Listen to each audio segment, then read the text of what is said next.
أعوذ بالله من الشيطان الرجيم بسم الله الرحمن الرحيم إذا رجت الأرض رجا وبست الجبال بسا فكانت هباء منبثا وكنتم أزواجا ثلاثا فأصحاب الميمنة ما أصحاب الميمنة وأصحاب المشأمة ما أصحاب المشأمة والسابقون السابقون أولئك المقربون في جنات النعيم ثلة من الأولين وقليل من الآخرين صدق الله مولانا العظيم وصدق وبلغ رسوله النبي الكريم ونحن على ذلك من الشاهدين الشاكرين والحمد لله رب العالمين. പ്രിയപ്പെട്ട സഹോദരന്മാരെ, ഇന്ന് നാം സംസാരിക്കുന്നത് മൂന്ന് വിഭാഗം ജനങ്ങൾ. ഇന്നലെ പറഞ്ഞു വെച്ചത് ലോകാവസാനം എന്ന വലിയ ഒരു വിഷയം വളരെ വളരെ ചെറുതായി അവതരിപ്പിക്കുകയാണ് നാം ചെയ്തത്. ലോകാവസാനം എന്ന വലിയ ഒരു വിഷയം വളരെ ചെറുതായി അവതരിപ്പിക്കേണ്ടി വന്നു. അതാണ് ഇന്നലെ നാം ചെയ്തത്. ഇന്ന് ഇൻഷാ അല്ലാഹ് നമ്മൾ പറഞ്ഞുകൊണ്ടിരിക്കുന്നത് മൂന്ന് വിഭാഗം ജനങ്ങൾ എന്ന വളരെ വളരെ കാര്യപ്രസക്തമായ ഒരു വിഷയമാണ്. അഥവാ ലോകാവസാനം നടക്കുകയാണ്. ആ ലോകാവസാനത്തിന്റെ ചെറിയ ഒരു ചിത്രം. ഇദാ റുജ്ജത്തിൽ അർദു റജ്ജാ, ഭൂമി പ്രകമ്പനം കൊള്ളിപ്പിക്കപ്പെട്ടാൽ, ഭൂമി കിടുകിട വിറപ്പിക്കപ്പെട്ടാൽ, വബുസ്സത്തിൽ ജിബാലു ബസ്സാ, പർവ്വതങ്ങൾ ഇടിപൊടിയാക്കി കഴിഞ്ഞാൽ, ഫകാനത് ഹബാഅം മുംബസ്സാ, ആ പർവ്വതങ്ങളൊക്കെ ഡൂളികളായി, അന്തരീക്ഷത്തിൽ പറക്കുന്ന ഡൂളികളായി, പൊടിപടലങ്ങളായി മാറിക്കഴിഞ്ഞാൽ, ഫകാനത് ഹബാഅം മുംബസ്സാ, ഇതോടുകൂടെ ലോകാവസാനം നടക്കുകയായി. അപ്പൊ ഭൂമി വിറക്കലാണ് ലോകാവസാനത്തിന്റെ തുടക്കം. ലോകാവസാന ചിത്രം തുടങ്ങുന്നത് ഭൂമി വിറക്കുന്നതോടുകൂടെയാണ്. ഇദാ സുൽസിലത്തിൽ അർദു സിൽസാലഹാ വഅഖ്റജത്തിൽ അർദു അസ്ഖാലഹാ. എന്നാലോ ആ ഭൂമി പ്രകമ്പനം കൊള്ളണമെങ്കിൽ ആദ്യമായി മലകൾ, പർവ്വതങ്ങൾ മുഴുവനും തട്ടിത്തകർക്കണം. കാരണം ആണി ഇളക്കിയെങ്കിലേ ഇളകൂ എന്ന് ഇന്നലെ നമ്മൾ പറഞ്ഞു. അങ്ങനെ ആണി ഇങ്ങോട്ട് തട്ടിമാറ്റിയാൽ, ആണി തട്ടിമാറ്റും എന്നത് സത്യമാണ്.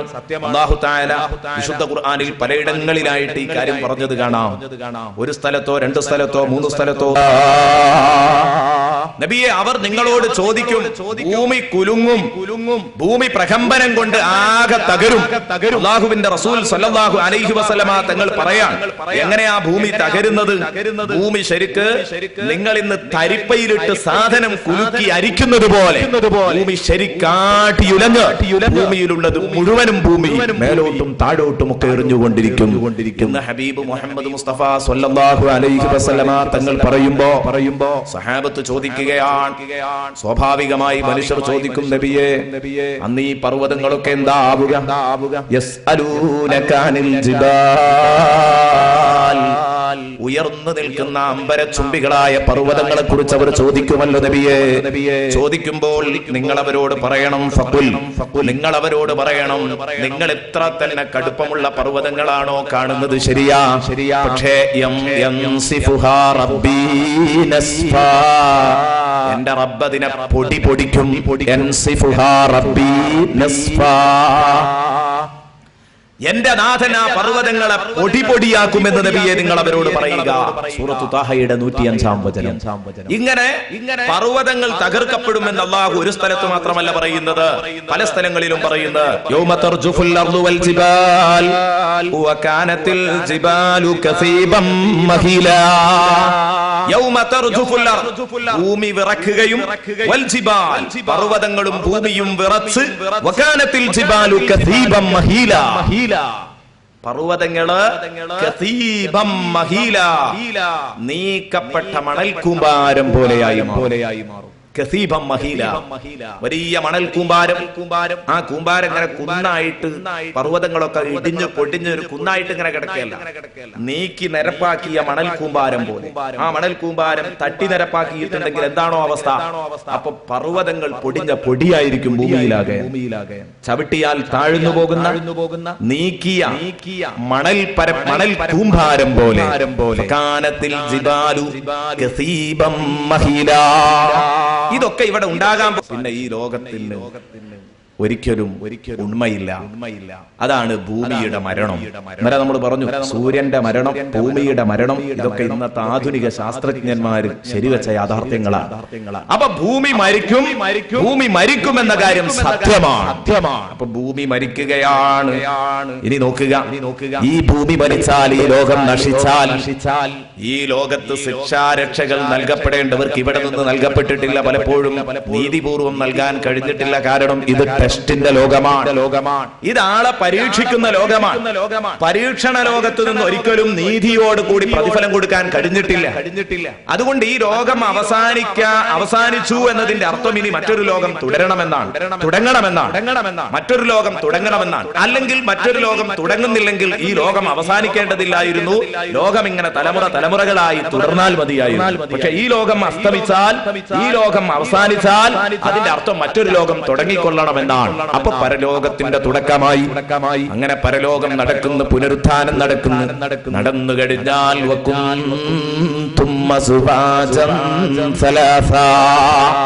അന്ന് നിങ്ങൾ 3 വിഭാഗമായിരിക്കും. അന്ന് നിങ്ങൾ 3 വിഭാഗമായിരിക്കും, 3 ഗ്രൂപ്പായിരിക്കും പരലോകത്ത്. അതാണ് കേട്ടോ സൂറത്തുൽ വാഖിയയുടെ പ്രധാന സന്ദേശം. നമ്മൾ എന്തൊക്കെ ഈ വിഷയത്തിൽ കടന്നുവന്ന് മഹാന്മാരായ മുഫസ്സിറുകൾ, ഖുർആൻ വ്യാഖ്യാതാക്കൾ പറയുന്നുണ്ടോ അതൊക്കെ ശരിയാണ്. പക്ഷേ അടിസ്ഥാനപരമായി ഖുർആനിന്റെ സൂറത്തുൽ വാഖിയയുടെ മുദ്രാവാക്യം നിങ്ങൾ പരലോകത്ത് 3 വിഭാഗമാണെന്ന്. ഉലൈക്കൽ മുഖറബൂൻ എന്ന് പറയുന്ന മുഖറബീങ്ങൾ, സാബിഖീങ്ങൾ എന്ന് പറയുന്ന ഉത്തമ വിഭാഗം, അസ്ഹാബുൽ യമീൻ എന്ന് പറയുന്ന മധ്യമ വിഭാഗം, അസ്ഹാബു ഷിമാൽ എന്ന് പറയുന്ന ഹദബാഗിർ, അധമർ. ഇങ്ങനെ 3 വിഭാഗമാണ്. അവരുടെ നല്ല ഗതിയും അവരുടെ ദുർഗതിയും പറയുന്ന സൂറയാണ് യഥാർത്ഥത്തിൽ സൂറത്തുൽ വാഖിയ. ഇൻഷാ അല്ലാഹ് അതിലേക്ക് കടക്കാൻ പോവാണ്. അപ്പൊ ആദ്യമായിട്ട് ഞങ്ങളന്ന് 3 വിഭാഗങ്ങളായി തീരും. ഇനി ഹ്രസ്വമായ ഒരു അവതരണം.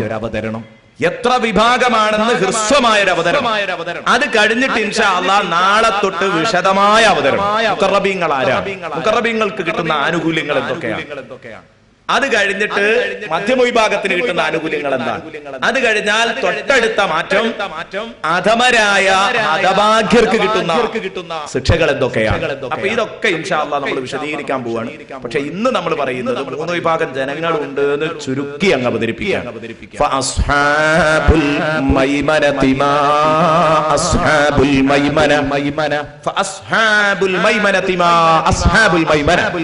അപ്പോൾ സൗഭാഗ്യവാന്മാർ ഒരു വിഭാഗമാണ്. അസ്ഹാബുൽ മൈമന സൗഭാഗ്യവാന്മാർ. അസ്ഹാബുൽ മൈമന, ആ സൗഭാഗ്യവാന്മാർ ആരാണെന്ന് നബിയെ നിങ്ങൾക്കറിയോ? ആരാണ് നബിയ സൗഭാഗ്യവാന്മാർ? എന്ത് സൗഭാഗ്യവാന്മാർ? അവരുടെ സൗഭാഗ്യം എത്ര വലുതാണ്. നബിയെ അത് പറഞ്ഞാലും എഴുതിയാലും തീരാത്തതാണ്. മാ അസ്ഹാബുൽ മൈമന. കണ്ടോ, ചോദ്യ ശൈലിയിൽ വിഷയത്തെ അങ്ങോട്ട് പർവ്വതീകരിക്കുകയാണ്. ചോദ്യ ശൈലിയിൽ വിഷയത്തെ പർവ്വതീകരിക്കുന്ന ശൈലി പലപ്പോഴും ഉണ്ട് മലയാളത്തിലും. അവരാരാ എന്ന് ചോദിച്ചാൽ അവര് വലിയൊരു കൂട്ടരാണെന്ന് മനസ്സിലാവും. മോശപ്പെട്ട ഒരു കൂട്ടരെ പറ്റിയാണെങ്കിൽ അവര് വളരെയധികം ദുഷിച്ച ഒരു വിഭാഗമാണ് ആ ചോദ്യം കേട്ടാ മനസ്സിലാവും. നമ്മളിപ്പോ നല്ല ഒരാളെ പറ്റി ഇങ്ങനെ അവതരിപ്പിക്കുക, അയാളുടെ ആ പവറും അയാളുടെ ക്രെഡിറ്റും അയാളുടെ കഴിവും സ്വാധീനവും ഒക്കെ ഇങ്ങനെ അവതരിപ്പിച്ചിട്ട് നമ്മൾ പറഞ്ഞു അവനേതാ മോന്. നമുക്ക് തിരിയത് ഇനി വിശദീകരിക്കേണ്ടതില്ല. അവനേതാ മോന് എന്ന് ചോദിച്ചാൽ എന്താ പറഞ്ഞതിന്റെ അർത്ഥം തിരിയും. അയാളെ ശരിക്കും മദ്ഹ് ചെയ്യുകയാണ്. അതേ രൂപത്തിൽ തന്നെ ഒരാളെ ഒരു കാട്ടുകള്ളനെ പറ്റിയാണ് നമ്മൾ ചർച്ച ചെയ്യുന്നത്. അവനെ പറ്റിയും നമ്മൾ പറയും അവനേതാ മോന് എന്ന് പറഞ്ഞാൽ തട്ടിപ്പിന്റെ വിഷയത്തിൽ. അപ്പൊ അതേ രൂപത്തിൽ സൂറത്തുൽ വാഖിയയിലും 2 ശൈലി അല്ലാഹു ഉപയോഗിച്ചത് കാണാം. ഉത്തമ ജനങ്ങളെ കുറിച്ച് ചോദിക്കുമ്പോഴും അങ്ങനെ ചോദ്യം ചോദിച്ച് കൺഫ്യൂഷൻ ആക്കി അവിടെ വെക്കും. കാരണം പറഞ്ഞു മനസ്സിലാക്കാൻ പറ്റാത്തത് കൊണ്ടാണ്. ഇമാം നസഫി റഹ്മത്തുള്ളാഹി അലൈഹി, ഇമാം അബൂ സുഊദ് റഹ്മത്തുള്ളാഹി അലൈഹി, ഇവരൊക്കെ നമുക്ക് ഈ യാഥാർത്ഥ്യം പഠിപ്പിച്ചു തരുന്നു. അതാണ് ആ ശൈലി.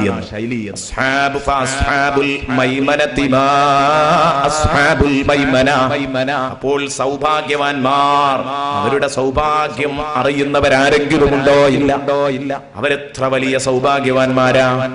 വഅസ്ഹാബുൽ മശ്അമതി മാ അസ്ഹാബുൽ മശ്അമ, ഹതഭാഗ്യർ, അവരെ പോലത്തെ ഹതഭാഗ്യർ മറ്റാരുണ്ട്? പരാജയപ്പെട്ടാൽ അവരെ പോലെ പരാജയപ്പെട്ടവരാരുമില്ല മഹ്ശറൽ. അസ്ഹാബുൽ മശ്അമ, ലക്ഷണം കെട്ടവർ, ഭാഗ്യക്കേടിന്റെ ആളുകൾ, അവർ അസ്ഹാബുൽ മശ്അമ, അവരുടെ ഹാലെന്താ? സുബ്ഹാനല്ലാഹ്, അല്ലാഹു നമ്മെ കാത്തുരക്ഷിക്കട്ടെ. വസ്സാബിഖൂന സാബിഖൂൻ, ഇനി മൂന്നാമത്തെ വിഭാഗത്തിനെ പറയാം. അതേസമയം വസ്സാബിഖൂൻ, നന്മയിലേക്ക് മുന്നേറുന്ന ചില ഭാഗ്യവാന്മാരുണ്ട്. വസ്സാബിഖൂൻ, നന്മയിലേക്ക് മുന്നേറുന്ന ആ എ ഗ്രേഡുകാർ, അസ്സാബിഖൂൻ, അവർ പരലോകത്തും എ ഗ്രേഡുകാർ തന്നെയാണ്. നന്മയിൽ മുന്നിൽ നിൽക്കുന്നവർ പരലോകത്തും മുന്നിലാണ്. വസ്സാബിഖൂന സാബിഖൂൻ, ദുനിയാവിൽ സാബിഖീങ്ങളായവർ പരലോകത്തും സാബിഖീങ്ങളാണ്. ദുനിയാവിൽ നന്മയുടെ പക്ഷത്തെല്ലാ വിഷയത്തിലും ഒന്നാം സഫിൽ കണ്ടിരുന്നവർ, നന്മയിലേക്ക് മുന്നേറുന്നവർ, അസ്സാബിഖൂൻ, അവർ സ്വർഗത്തിലും ഉന്നത ഗ്രേഡുള്ളവരാ. വസ്സാബിഖൂന സാബിഖൂൻ, എ ഗ്രേഡുകാർ തന്നെ, ഒന്നാം ബാച്ച് തന്നെ. ഇതാണ് ഈ പറഞ്ഞതിന്റെ അർത്ഥം. വസ്സാബിഖൂന സാബിഖൂൻ ഉലൈകൽ മുഖറബൂൻ, അവർ അല്ലാഹുവിന്റെ അടുത്ത് പ്രത്യേകം സാമീപ്യം നേടിയ മഹാന്മാരാണ്. ഫീ ജന്നാത്തിൻ നഈം, സുഖലോക സ്വർഗ്ഗത്തിലാണ് കേട്ടോ രാജാതിരാജനായ റബ്ബിന്റെ സാമീപ്യം നേടിയത്. ഫീ ജന്നാത്തിൻ നഈം എന്തിനു പറഞ്ഞു? ഇൻഷാ അല്ലാഹ് ഞാൻ ഓരോ ആയത്തുകളെ കുറിച്ചും ഇൻഷാ അല്ലാഹ് നമ്മൾ ചർച്ച ചെയ്യും. എന്തിനാണ് ആ ആയത്ത് അവിടെ പറഞ്ഞത് എന്നുള്ളത് ഓരോ ആയത്തുകളും അർത്ഥമില്ലാതെ പോകില്ല. സുല്ലത്തും മിനൽ അവ്വലീന വഖലീലും മിനൽ ആഖിരീൻ, ഈ സാബിഖീങ്ങളുണ്ടല്ലോ, മുഖറബീങ്ങളായ വിഭാഗം, അല്ലാഹുവിനോട് അടുത്ത വിഭാഗം, ഹിസാബില്ലാതെ സ്വർഗ്ഗത്തിൽ പോകുന്ന വിഭാഗം, അവര് സുല്ലത്തും മിനൽ അവ്വലീൻ, മുൻഗാമികളിൽ ഇഷ്ടം പോലെ ഉണ്ടാകും. സുല്ലത്ത് എന്ന് പറഞ്ഞാൽ ഒരു കൂട്ടം, മുൻഗാമികളിൽ ഒരു കൂട്ടം ആളുകളുണ്ട്. ഖലീലും മിനൽ ആഖിരീൻ, പിൽക്കാലക്കാരിൽ വളരെ വളരെ വളരെ വളരെ കുറച്ച്, അങ്കുലിപരിമിതമായിരിക്കും ഇവർ. അതുകൊണ്ട് നമുക്ക് എന്ത് മനസ്സിലാക്കാം? മുൻഗാമികൾ അങ്ങനെ എടുത്താൽ അബൂബക്കറിന് സിദ്ദീഖ്, ഉമർ ഇബ്നുൽ ഖത്താബ്, ഉസ്മാൻ ഇബ്നു അഫ്ഫാൻ, അലി ഇബ്നു അബീ ത്വാലിബ്, അങ്ങനെ അങ്ങോട്ട് തുടങ്ങിയിട്ട് ഏതു മഹാനെ നിങ്ങൾ എടുത്താലും അവരൊക്കെയും മുഖറബീങ്ങളാണ്. സുല്ലത്തും മിനൽ അവ്വലീൻ, മുൻഗാമികളിൽ ഒരു കൂട്ടം തന്നെയുണ്ട്. ഖലീലും മിനൽ ആഖിരീൻ, പിൽക്കാലക്കാരിൽ വളരെ തുച്ഛമയുണ്ടാകും. അപ്പൊ ഇന്നുമുണ്ട് മുഖറബീങ്ങൾ, അത് ഉറപ്പാ. ഖിയാമത്ത് നാൾ വരെ മുഖറബീങ്ങളുണ്ടാകും. അല്ലാഹനെ പേടിച്ച് 100% പടച്ചോനെ പേടിച്ച് പൊരുത്തപ്പെട്ട വഴിയിലൂടെ നീങ്ങുന്ന മുഖറബീങ്ങൾ ഇവിടെ ഉണ്ടാകും. നന്മയുടെ പക്ഷത്ത് എല്ലാ ഭാഗത്തും 100% ഹാജർ ഉറപ്പാക്കുന്ന മുഖറബീങ്ങൾ ഇവിടെ ഉണ്ടാകും. പക്ഷെ അവരെ കണ്ടെത്തണമെങ്കിൽ നല്ല പ്രയാസപ്പെടും. കാരണം ഖലീലും മിനൽ ആഖിരീൻ, പിൽക്കാലത്ത് വളരെ വളരെ വളരെ ഖലീലായിരിക്കും. അതുകൊണ്ടാണ് ഇന്നൊരു പൂർണ്ണ മുത്തക്കിയെ കണ്ടു കിട്ടണമെങ്കിൽ നല്ല പ്രയാസമാണ്. പക്ഷെ ഖിയാമം വരെ അതുണ്ടാകുമെന്ന് നിങ്ങൾ മനസ്സിലാക്കുക. വഖലീലും മിനൽ ആഖിരീൻ, ഇൻഷാ അല്ലാഹ് അതിനെ കുറിച്ചൊക്കെ വിശാലമായ വ്യാഖ്യാനങ്ങൾ ആവശ്യമാണ്. ഇൻഷാ അല്ലാഹ് ഞാൻ കടന്നു വരുന്നുണ്ട്. അപ്പൊ ആദ്യം നമ്മൾ പറഞ്ഞത് അസ്ഹാബുൽ മൈമനതി മാ അസ്ഹാബുൽ മൈമന. ഈ അസ്ഹാബുൽ മൈമന എന്നതിനെ ഈ സൂറയിൽ തന്നെ ഇനി തൊട്ടടുത്ത സ്റ്റെപ്പിൽ പരിചയപ്പെടുത്തിയത് അസ്ഹാബുൽ യമീൻ എന്നാണ്. അസ്ഹാബുൽ യമീൻ മൂന്നാമത് പരിചയപ്പെടുത്തുന്നത് അസ്ഹാബുൽ യമീൻ എന്നാണ്. എന്നാൽ മറ്റു പല വിഭാഗങ്ങളെയും ഇങ്ങനെ മാറി മാറി പരിചയപ്പെടുത്തിക്കൊണ്ടിരിക്കും. അസ്ഹാബുൽ മശ്അമനെ പരിചയപ്പെടുന്നത് അസ്ഹാബുൽ ഷിമാൽ എന്നാണ്. അത് കഴിഞ്ഞാൽ പിന്നെ മുഖദ്ദിബീൻ അദ്ദാലീൻ എന്നാണ്. ഇൻഷാ അല്ലാഹ് അതൊക്കെ എന്തുകൊണ്ട് ഓരോ സ്ഥലത്ത് ഓരോ രൂപത്തിൽ പരിചയപ്പെടുത്തി എന്നതൊക്കെ സൂറ കഴിഞ്ഞതിന്റെ ശേഷം ഒരു ചെറിയ അവലോകനം ഇൻഷാ അല്ലാഹ് ഉണ്ടാകും. എന്തുകൊണ്ടാണ് അങ്ങനെ സംഭവിച്ചത്? കാരണം ഞാൻ നേരത്തെ പറഞ്ഞതുപോലെ 35ഓളം വ്യാഖ്യാന ഗ്രന്ഥങ്ങളിലേക്ക് നോക്കിയപ്പോൾ ആണ് യഥാർത്ഥത്തിൽ നമുക്ക് സൂറത്തുൽ വാഖിയ വലിയ ഒരു സംഭവമാണ്, വലിയൊരു ലോകമാണെന്ന് മനസ്സിലായത്. അപ്പൊ അസ്ഹാബുൽ മൈമനത്തി മാ അസ്ഹാബുൽ മൈമന എന്ന് പറഞ്ഞതിന്റെ അർത്ഥം മൈമനത്ത് എന്ന് പറഞ്ഞാൽ ഭാഗ്യം, അപ്പൊ സൗഭാഗ്യവാന്മാർ. അല്ലെങ്കിൽ മൈമന എന്നതിന് വലത് എന്ന ഒരർത്ഥമുണ്ട്. നേരെ അതിന്റെ അർത്ഥം ഭാഗ്യമെന്നാണ്.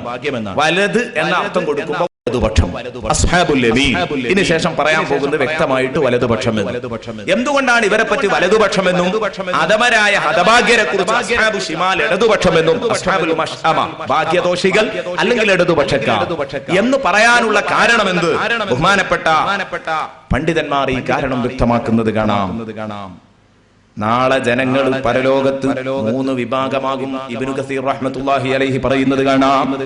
യൻഖസിമുന്നാസു യൗമൽ ഖിയാമത്തി ഇലാ സലാസതി അസ്നാഫ്. അന്ത്യദിനത്തിൽ ജനങ്ങൾ 3 വിഭാഗമാണ്. ഖൗമുൻ അൻ യമീനിൽ അർശി, ഒരു വിഭാഗം അർശിന്റെ വലഭാഗത്തായിരിക്കും. ഇത് ശരിക്കും മനസ്സിലാക്കണം. ഒരു വിഭാഗം അർശിന്റെ വലഭാഗത്തായിരിക്കും. ഖൗമുൻ അൻ യമീനിൽ അർശി വഹുമുൽ ലദീന ഖറജൂ മിൻ ശിഖ്യാ അവരാദം നബിയുടെ വലതു പാർശ്വത്തിൽ നിന്ന് പുറപ്പെട്ട മക്കളാ, വലതു ഭാഗത്തിൽ നിന്ന് പുറപ്പെട്ട മക്കളാണ്. വഹുമുല്ലദീന ഖറജൂ മിൻ ശിഖ്ഖി ആദമൽ അയ്മൻ വയുതൗന കുതുബഹും ബിഐമാനിഹിം. മാത്രമല്ല അവർക്ക് കിതാബ് നൽകപ്പെടുന്നതും വലത്തെ കയ്യിലാണ്. അതുകൊണ്ടാണ് ഇവരെ കുറിച്ച് വലതുപക്ഷം എന്ന് പറയാൻ കാരണം. വയുതൗന കുതുബഹും ബിഐമാനിഹിം, അവർക്ക് കിതാബ് നൽകപ്പെടുന്നത്, ഗ്രന്ഥങ്ങൾ നൽകപ്പെടുന്നത്, അവരുടെ കർമ്മരേഖകൾ നൽകപ്പെടുന്നത് വലതു കയ്യിലാണ്. ഒരുപാട് കാരണങ്ങളുണ്ട് സജ്ജനങ്ങളെ കുറിച്ച് വലതുപക്ഷം എന്ന് പറയാൻ. ഒന്ന്, നാളെ അർശിന്റെ വലതുഭാഗത്ത് അവരുണ്ടാകുക, വലത്തെ കയ്യിലാണ് കിതാബ് കിട്ടുക. ഇതിന്റെ ഒക്കെ പുറമെ അല്ലാഹുവിന്റെ ഹബീബ് മുഹമ്മദ് മുസ്തഫ സ്വല്ലല്ലാഹു അലൈഹി വസല്ലമ തങ്ങൾ ഇസ്രാഇന്റെ മിഅ്റാജിന്റെ രാത്രിയിൽ 1-ാം ആകാശത്ത് വെച്ച് ബഹുമാനപ്പെട്ട അബൂന അബുൽ ബശർ ആദം അലൈഹിസ്സലാം, ബഹുമാനപ്പെട്ട ആദം നബി അലൈഹിസ്സലാമിനെ കാണുമ്പോ ആദം നബി അതാ വലതുഭാഗത്തേക്ക് നോക്കിയിട്ട്, നല്ല സുന്ദരന്മാരായ കുറെ മക്കളുണ്ട് വലതുഭാഗത്ത്, നീണ്ട ഒരു നിരയിൽ തന്നെയുണ്ട്. കാണാൻ എന്തൊരു ചന്തം! അവരുടെ മുഖത്തേക്ക് അങ്ങ് നോക്കിയാൽ എന്തൊരു ഓമനത്വമാണ്. ആ വലതുഭാഗത്തേക്ക് നോക്കിയിട്ട് ആദം നബി അലൈഹിസ്സലാം കുലുങ്ങി കുലുങ്ങി കുലുങ്ങി ചിരിക്കുക.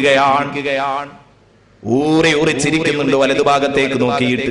അതേ രൂപത്തിൽ തന്നെ 1-ാം ആകാശത്ത് നിന്ന് റസൂലുള്ളാഹി തങ്ങൾ അനുഭവിച്ച ഒരു കാഴ്ചയാണിത്.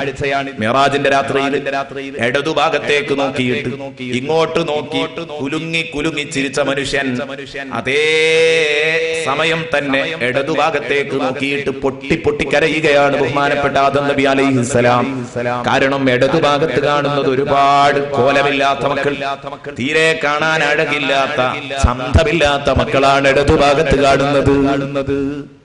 തീർച്ചയായിട്ടും ഇത് രണ്ടും കൂടെ ഇങ്ങനെ കണ്ടപ്പോൾ ബഹുമാനപ്പെട്ട റസൂലുള്ളാഹി സ്വല്ലല്ലാഹു അലൈഹി വസല്ലമ തങ്ങൾ ബഹുമാനപ്പെട്ട ജിബ്രീൽ തന്റെ യാത്രയിൽ തനിക്ക് ഗൈഡായിട്ട് കൂടെ നീങ്ങുന്ന ജിബ്രീൽ അലൈഹിസ്സലാമിനോട് ചോദിക്കുകയാണ്, അല്ല ജിബ്രീൽ, മൻ ഹൗലാഇ യാ ജിബ്രീൽ, ഇതാരാണ് ജിബ്രീൽ?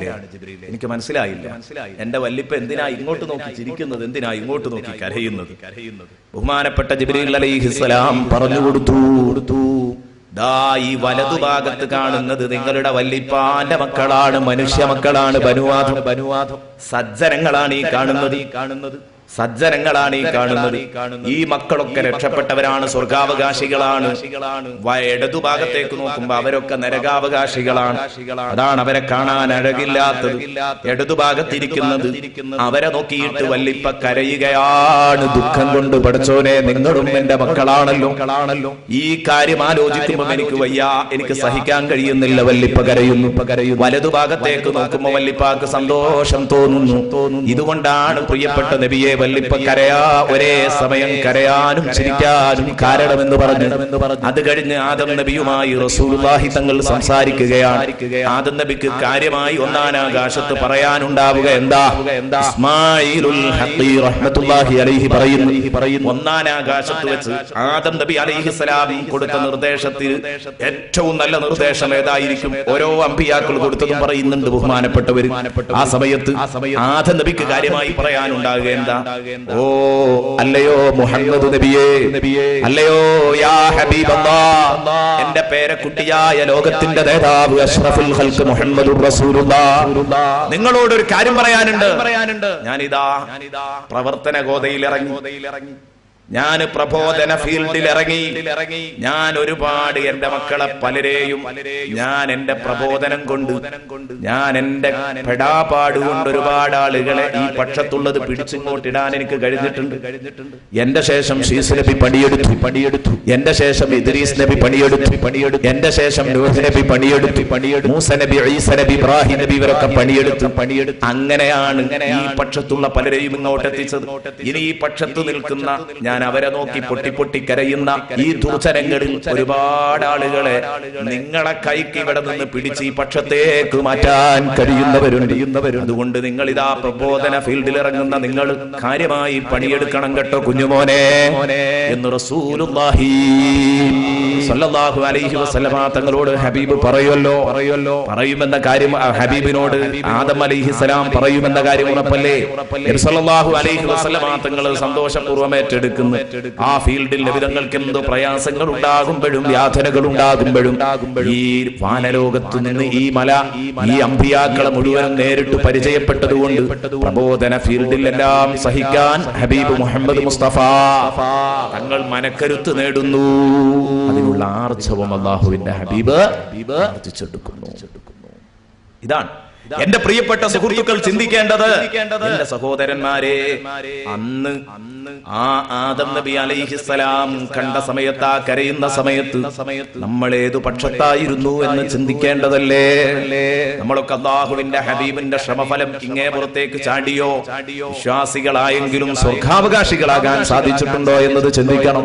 അല്ലാഹു നമ്മയൊക്കെ അസ്ഹാബുൽ ലബീനിലെങ്കിലും പെടുത്തി സലാമത്താക്കി തരട്ടെ. മുഖറബീങ്ങൾ എന്ന് പറഞ്ഞാൽ അത് നമുക്ക് ചിന്തിക്കാൻ പറ്റാത്ത ഒരു മേഖലയാണ്. എന്നാലും ദുആ ചെയ്യാമെന്ന് ഞാൻ ഇന്നലെ പറഞ്ഞു.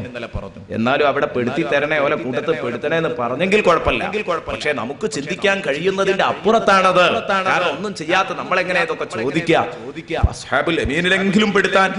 അപ്പൊ ഞാൻ പറഞ്ഞു വന്നത് ഇതാണ് വലതുപക്ഷം, ഇടതുപക്ഷം എന്നതുകൊണ്ട് ഉദ്ദേശിക്കുന്നത്. ഇനി നാളെ വലത്തെ കയ്യിലാ കിതാബ് കൊടുക്കുക, ഇടത്തെ കയ്യിലാണ് കിതാബ് കൊടുക്കുക, സജ്ജനങ്ങൾക്കും ദുർജനങ്ങൾക്കും.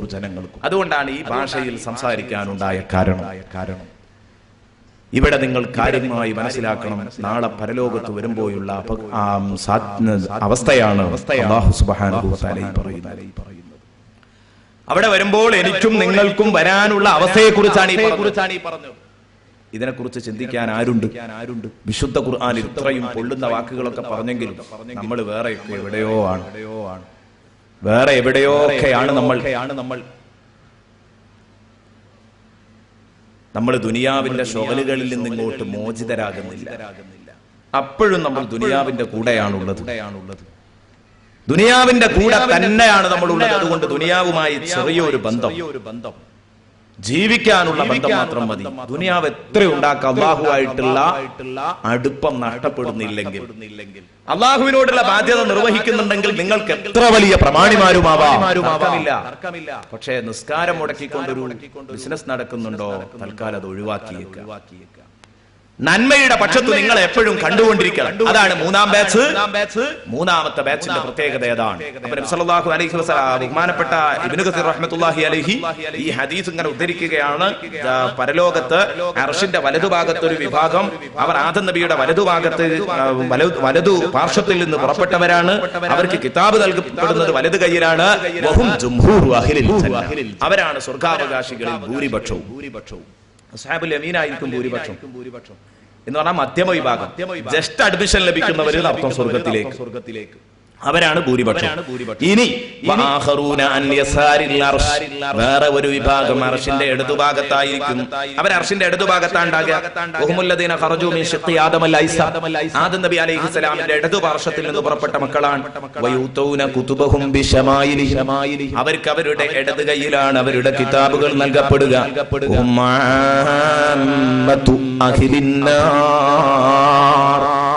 അവരാണ് നരകത്തിലെ മുഴുവൻ ജനങ്ങളും. നരകാവകാശികൾ മുഴുവനും അവരാണ്. അവരെ നരകാവകാശികളിലേക്ക് ആയി മാറുകയുള്ളൂ. അവരാണ് നരകാവകാശികൾ. നരകാവകാശികൾ മൊത്തമായിട്ട് അവരാണ്. ഇനി വേറെ ഒരു വിഭാഗമുണ്ട്,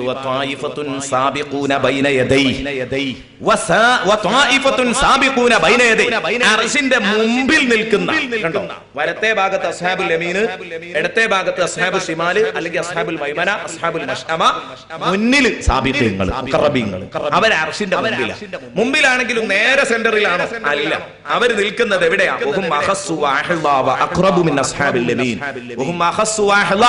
അവർ സ്പെഷ്യൽ ആളുകളാണ്, ഭാഗ്യവാന്മാരാണ്, ധന്യരാണവർ. മാത്രമല്ല നേരെ മധ്യത്തിലല്ല നിൽക്കുന്നത്, അസ്ഹാബുൽ യമീനിന്റെ മുമ്പിലാണ്, അർശിന്റെ മുമ്പിലാണ്. പക്ഷെ അസ്ഹാബുൽ യമീനോട് ചാരിയാണ് അവർ നിൽക്കുന്നത്. കാരണം ഇവർ ഇങ്ങോട്ടേ ചേരാൻ പറ്റൂ, ഇവിടുന്ന് അങ്ങോട്ടേ ചേരാൻ പറ്റൂ. ഇവരുമായിട്ട് യാതൊരു ബന്ധം ഉണ്ടായിക്കൂടാ, ഇടത്തെ ഭാഗമായിട്ട്. കണ്ടോ നിങ്ങൾ,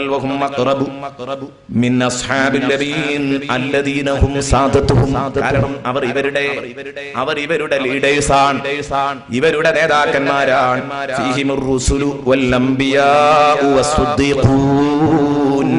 ആ സാബിഖീങ്ങളുടെ കൂട്ടത്തിലുള്ളതാരാ? അമ്പിയാക്കളുണ്ട്, മുർസലീങ്ങളുണ്ട്, അമ്പിയാക്കളുണ്ട്, സിദ്ദീഖീങ്ങളുണ്ട്, വശുഹദാ, രക്തസാക്ഷികളുമുണ്ട്. വഹും അഖല്ലു അദദൻ മിൻ അസ്ഹാബിൽ യമീൻ. അസ്ഹാബുൽ യമീനിനേക്കാൾ എത്രയോ കുറവാണിവർ. അസ്ഹാബുൽ യമീനിനേക്കാൾ എത്രയോ കുറവാണിവർ. അസ്ഹാബുൽ യമീൻ ഇങ്ങനെ കഷ്ടിച്ചു സ്വർഗാവകാശം നേടിയവരാണല്ലോ. അതിന് അസ്ഹാബുൽ യമീനെ കുറിച്ച് പറയുന്നുണ്ട്. അസ്ഹാബുൽ യമീനെ പറ്റി പറഞ്ഞു കഴിഞ്ഞിട്ട് പറയുന്നത് ഇന്ന് നിങ്ങൾ ഓതിയപ്പോ കേട്ടാണ്, സുല്ലത്തുൻ മിനൽ അവ്വലീൻ വ സുല്ലത്തുൻ മിനൽ ആഖിരീൻ. മുൻഗാമികളിലും ഇഷ്ടം പോലെയുണ്ട്, പിൻഗാമികളിലും ഒരു കൂട്ടം തന്നെയുണ്ട്. രണ്ടു വിഭാഗത്തിലും ഒരു കൂട്ടമുള്ളത് കൊണ്ട് ഉണ്ടാകൂല. അതെന്തുകൊണ്ട് ഇൻഷാ അല്ലാഹ് അവിടെ എത്തുമ്പോൾ പറയാം. മുൻഗാമികൾ ഒരു കൂട്ടം എന്നെങ്ങനെ പറഞ്ഞു എന്നതൊക്കെ ഇൻഷാ അല്ലാഹ് അവിടെ വെച്ച് ചർച്ച ചെയ്യും. അപ്പോൾ ഇവർ വളരെ കുറവായിരിക്കും. തെരഞ്ഞെടുക്കപ്പെട്ട സെലക്ടഡ് വിഭാഗം, അതാണ് സാബിഖീങ്ങൾ എന്ന് പറയുന്ന വിഭാഗം. ഇത് തന്നെയാണ് അല്ലാഹു തആല സൂറത്തുൽ മലായികയിലും പറഞ്ഞത് കാണാം. സൂറത്തുൽ മലായികയിൽ അല്ലാഹു തആല ജനങ്ങളെ ഇങ്ങനെ മൂന്നായി വിഭജിച്ചത് കാണാം. സൂറത്തുൽ മലായിക എന്ന് പറയുമ്പോൾ ഒരുപക്ഷെ ഖുർആനിൽ നോക്കുമ്പോൾ തഫ്സീർ ഗ്രന്ഥങ്ങളൊക്കെ സൂറത്തുൽ മലായിക എന്നാണ് പരിചയപ്പെടുത്തിയത്. ഖുർആൻ നോക്കുമ്പോൾ അങ്ങനെ ഒരു അധ്യായം കാണാത്തതിൽ ബേജാറാകരുത്. സൂറത്തു ഫാത്തിർ, സൂറത്തു ഫാത്തിറിന്റെ മറ്റൊരു പേരാണ് സൂറത്തുൽ മലായിക. ആ സൂറത്തു ഫാത്തിറിന്റെ 32-ാം വചനത്തിൽ പറഞ്ഞു, സുമ്മ ഔറത്നൽ കിതാബല്ലദീന ഇസ്തഫൈനാ മിൻ ഇബാദിനാ, നമ്മളെ അടിമകളിൽ നിന്ന് നാം തെരഞ്ഞെടുത്തവർക്ക് നാം കിതാബ് നൽകി. നമുക്ക് ഖുർആന നൽകി, ഇങ്ങനെ തൗറാത്ത് നൽകിയവർ, ഇൻജീൽ നൽകിയവർ, സബൂർ നൽകിയവർ, ഇങ്ങനെ ഓരോ ഗ്രന്ഥങ്ങളും പലർക്കും നൽകി, ഏടുകളും ഗ്രന്ഥങ്ങളും ഒക്കെ നൽകി. അപ്പോൾ ആ ഗ്രന്ഥം കയ്യിൽ കിട്ടിയപ്പം അവരെന്തു ചെയ്തു? ഫമിൻഹും ബാലിമുൽ ലിനഫ്സി വമിൻഹും മുഖ്തസിദുൻ വമിൻഹും സാബിഖും ബിൽ ഖൈറാത്ത്. ഇതേ രൂപത്തിൽ മൂന്ന് വിഭാഗമായി വിഭജിച്ചു. അപ്പൊ ജനങ്ങളിലുണ്ട്, ആകെ നോക്കുമ്പോൾ മൊത്തം ജനങ്ങളിലുണ്ട് ബാലിമുൽ ലിനഫ്സിഹി, സ്വന്തം ശരീരത്തോട് വലിയ അക്രമം ചെയ്തവരുണ്ട് കൂട്ടത്തിന്. ഒരിക്കലും ചെയ്യാൻ പറ്റാത്ത കഠിനമായ അക്രമം ചെയ്ത ഒരുപാട് ആളുകൾ, പറഞ്ഞാൽ തോന്നിയതുപോലെ ജീവിച്ച് തെറ്റുകുറ്റങ്ങൾ ചെയ്തു നീങ്ങിയവരുണ്ട് മനുഷ്യന്മാരുടെ കൂട്ടത്തിൽ. അവരുടെ കൂട്ടത്തില് സ്വന്തം ശരീരത്തെ ആക്രമിച്ചവരുണ്ട്. താന്തോന്നിവാസികളായിട്ട് നീങ്ങിയവരുണ്ട്, റൗഡികളായി ജീവിച്ചവരുണ്ട്. ഈ റൗഡികളൊക്കെ അല്ലാഹു വിളിക്കുന്നുണ്ട് സൂറത്തുൽ വാഖയിലൂടെ. അല്ലയോ റൗഡികളെ എന്ന് വിളിക്കാൻ പോകുന്നുണ്ട്. ഇൻഷാ അല്ലാഹ് അതൊക്കെ വിളിക്കാം. എന്താ അവർക്ക് വാഗ്ദാനം ചെയ്യുന്നത്? അതൊക്കെ കേട്ടാൽ ശരിക്കും ഉറപ്പാണ്, ശരിക്ക് തട്ടേണ്ടതുപോലെ അങ്ങ് തട്ടിയാൽ ഒരാഴ്ചത്തേക്ക് അന്നനാളത്തിലൂടെ ഭക്ഷണം ഇറങ്ങൂല, ഉറപ്പാണ്. പക്ഷെ എന്താ, നമുക്കതൊന്നും തട്ടുന്നില്ല, ശരിക്കും ഈമാനില്ല എന്ന കുഴപ്പം കൊണ്ട് നമുക്ക് ചർച്ച ചെയ്യാം. എത്ര ചർച്ച ചെയ്താലും പിന്നെയും നമ്മൾ വയറു വീർപ്പിച്ച് നമുക്ക് തിന്നാൻ കഴിയും. സംഗതി ശരിക്കും ഈമാൻ ഉണ്ടെങ്കിൽ അങ്ങോട്ട് ഏറ്റുകഴിഞ്ഞാൽ, ഏൽക്കേണ്ടതുപോലെ നെഞ്ചിലങ്ങ് തറച്ചു കഴിഞ്ഞാൽ ഒരനക്കം തെറ്റു ചെയ്യില്ല മനുഷ്യൻ. വല്ലാത്ത പ്രയോഗങ്ങളാണ്. സ്വന്തം ശരീരത്തെ ആക്രമിക്കുന്നവരുണ്ട്, മധ്യമായ നില സ്വീകരിക്കുന്നവരുമുണ്ട്. അവരിൽ നന്മയും ചെയ്യും തിന്മയും ചെയ്യും ഒക്കെ ഉണ്ട്. അവരാ ജസ്റ്റ് അഡ്മിഷൻ ലഭിക്കുന്ന ഒരു സ്വർഗത്തിലേക്ക്. നമ്മൾ അസ്ഹാബുൽ യമീനാണ്. മുഖ്തസിദ്, മിതമായ ഒരു റൂട്ടുള്ളവരും ഉണ്ടാക്കൂട്ടത്തിൽ. അതേസമയം അവരുടെ കൂട്ടത്തിൽ വമിൻഹും സാബിഖും ബിൽ ഖൈറാത്ത്, അവരെ കൂട്ടത്തിൽ സൽക്കർമ്മങ്ങളെ കൊണ്ട് ഉളരുന്നവരുമുണ്ട്, സൽക്കർമ്മത്തിൽ മുന്നേറുന്നവരുമുണ്ട്. എന്തൊക്കെ നന്മയുണ്ടോ ആ നാട്ടിൽ എന്തു നന്മ നടക്കുന്നുണ്ട് അതിന്റെയൊക്കെ മുമ്പിൽ അവനുണ്ടാവും. ചീത്ത അവിടെ ഒന്നും അവന്റെ ഹാജരുണ്ടാവില്ല, അവിടെ പൂർണ്ണമായി അവൻ ആബ്സെന്റ് ആയി. നേരെ മറിച്ചോ മറ്റോടത്ത് അവൻ ഉറപ്പാ. നന്മയുടെ പക്ഷത്തിൽ എവിടെ നല്ലത് നടക്കുന്നുണ്ടോ ഹൈറ് നടക്കുന്നുണ്ടോ മുപ്പരവിടെ ഉണ്ടാകും. ഇങ്ങനെയുള്ള ചില ആളുകളുണ്ട്, അവരാണ് മുഖറബീങ്ങൾ, അവരാണ് സാബിഖീങ്ങള്. ഇങ്ങനെ മുന്നേറാൻ സാധിക്കുന്ന മഹാഭാഗ്യവാന്മാരാണ് പ്രിയപ്പെട്ട കൂട്ടുകാരെ ഇവർ. അപ്പോ വസ്സാബിഖൂന സാബിഖൂൻ ഉലൈകൽ മുഖറബൂൻ, നന്മയുടെ പക്ഷത്ത് മുന്നിൽ നിൽക്കുന്നവർ അവരെല്ലായിടത്തും മുന്നിൽ തന്നെ, എല്ലായിടത്തും മുന്നിൽ തന്നെയാണ് അവര്. സാബിഖീങ്ങൾ തന്നെ. അവരെ സംബന്ധിച്ചിടത്തോളം, സാബിഖീങ്ങളെ സംബന്ധിച്ചിടത്തോളം നമ്മൾ വിചാരിച്ചതുപോലെയല്ല. അവരെവിടെ നന്മയുണ്ടെന്ന് കേട്ടാലും വിശ്വാസത്തിലാവട്ടെ കർമ്മത്തിലാവട്ടെ ആ വിഷയത്തിലൊക്കെ അവർ ഒന്നാം സഫിൽ നമുക്ക് കാണാൻ. വിശ്വാസത്തിലാണെങ്കിൽ അവർ ഒന്നാം സഫിലാണ്, കർമ്മത്തിന്റെ വിഷയത്തിൽ അവർ ഒന്നാം സഫിലാണ്, എവിടെയും അവർ ഒന്നാം സഫിലായിട്ട് നമുക്ക് കാണാൻ കഴിയും. അപ്പൊ എല്ലാ നന്മയിലും മുന്നേറുക എന്നാണ് അതിന്റെ അർത്ഥം.